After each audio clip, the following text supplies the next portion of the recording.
पर क़िबला डॉक्टर साहब भी तशरीफ़ ला चुके हैं। मैं सिर्फ एक बात करके अपनी गुफ्तगू को समेटता हूँ कि आका करीम सल्लल्लाहु ताला अलैहि वसल्लम के मिलाद का तज़किरा तो ज़ाहिर है सारा साल भी होता रहता है, और जब रबीउल अव्वल का महीना आता है तो फिर तो खैर मिलाद की बहार आ जाती है, हर तरफ हुजूर का तज़किरा होता है। लेकिन मैं सिर्फ एक बात करना चाहता हूँ कि हुजूर की आमद का मकसद क्या था। तो इस आयत करीमा में अल्लाह ताला ने हुजूर की आमद के 4 मकासद बयान किए हैं। उनमें से पहला मकसद ये बयान किया यतलू अलैहिम आयातिही, कि आका करीम सल्लल्लाहु अलैहि वसल्लम अल्लाह के बंदों पर उसके कुरान की आयात की तिलावत करने के लिए आए। और आका करीम जब कुरान की तिलावत करते थे, आज कोई अच्छा कारी साहब अच्छी तिलावत कर दे तो मजमा थम जाता है, तो हुजूर से मीठा लहजा तो किसी का भी नहीं हो सकता। कक सवाद न मिसरी अंदर ते खंडा भी चक डिठियां, पर इन्ना सारियां चीज़ां नालू गल्लां सजण दियां मिठियां। जब हुजूर मीठे लहजे से कुरान मजीद की तिलावत करते थे, जब इंसान कुरान सुनते तो उनके लबों पे कलमा जारी हो जाता। हत्ता के जिन्नात भी अगर हुजूर के लबों से कुरान सुनते थे तो अल्लाह जिन्नात को भी ईमान की दौलत अता फरमा देता। वादी नखला में हुजूर नमाज पढ़ा रहे थे और कुरान की तिलावत कर रहे थे, तो जिन्नात की एक जमात गुजरी, तो जब उन्होंने कुरान सुना ना, उनके कानों पे कुरान की आवाज पड़ी तो गौर से सुनने लगे कि ये क्या चीज है, ये क्या अनोखा कोई कलाम है, अनोखी गुफ्तगू है। जब जिन्नात ने कान लगाया, कुरान सुना, तो हुजूर के लबों से कुरान क्या सुना, अल्लाह ने जिन्नात के सीनों में ईमान का नूर दाखिल कर दिया। नूर ईमान के उनका सीनों में दाखिल ही नहीं हुआ, बल्कि खुद मोमिन बन के जब अपने जिन्नात के महल्ले में जाते हैं ना, तो कुरान के मुबल्लिग भी बन जाते हैं और लोगों को जाके कुरान की दावत देते हैं। कुरान कहता है कुल ऊहिया इलैया अन्नहु इस्तमअ नफरुम मिनल जिन्न फक़ालू इन्ना समिअना कुरआनन अजबा।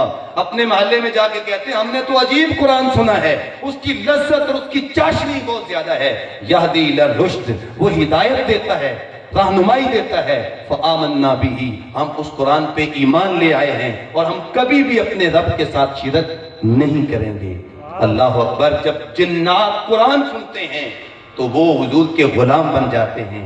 अल्लाह अकबर। आज हमने अपने घरों से चूंकि कुरान को रुखसत किया है, इस वजह से कभी हमारे घर में साए का मसला है, कभी हमारे घर में जादू का मसला है, कभी हमारे घर में टोने का मसला है, कभी कोई मसला है।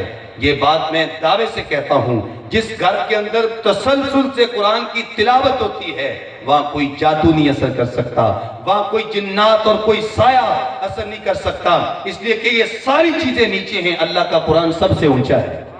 कुरान सुन के जिन्नात ईमान ले आते हैं, कलिमा पढ़ के गुलाम बन जाते हैं। उन्होंने आपको कहना क्या है, इसलिए आप अपने घरों को कुरान मजीद की तिलावत से आबाद करें और कुरान मजीद फुरकान हमीद को उस अंदाज से पढ़ें जैसे कि पढ़ने का हक है। आका की तिलावत का तरीका क्या था, हुजूर एक एक आयत करके तिलावत करते थे।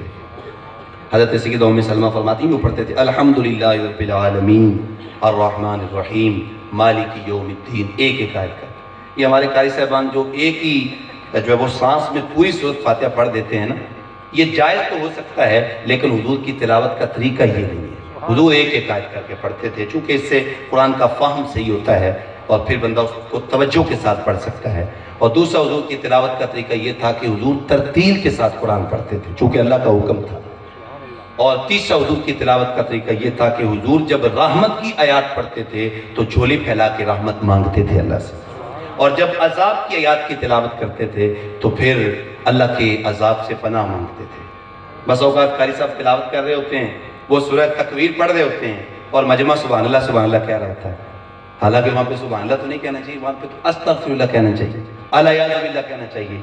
लेकिन वो हमारे स्टेज सेक्रेटरी ने हमें इस चैनल लगा दिया है ना कि हर बात पे सुभान अल्लाह कहें, तो इसलिए ये हर बात पे सुभान अल्लाह नहीं कही जाती, बस औकात अस्तगफिरुल्लाह भी पढ़ना पड़ता है, अला याज़ बिल्लाह भी पढ़ना पड़ता है। तो आका कीम सल्लल्लाहु जब अजाब के याद पढ़ते थे तो अल्लाह के अजाब से पनाह मांगते थे। मेरे भाई, मेरे बुजुर्ग, मेरे दोस्त, मेरे साहिब, आइए हम कुरान मजीद की तिलावत को अपना शियार ज़िंदगी बनाएं, अपना मामूल ज़िंदगी बनाएं।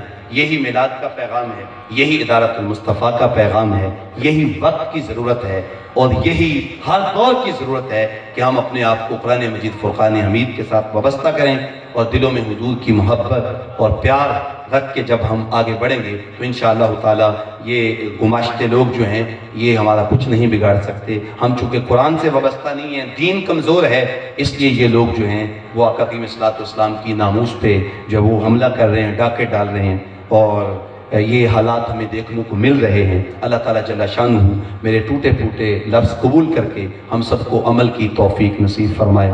आमीन व आखिर दावाना अल्हम्दुलिल्लाहि रब्बिल आलमीन।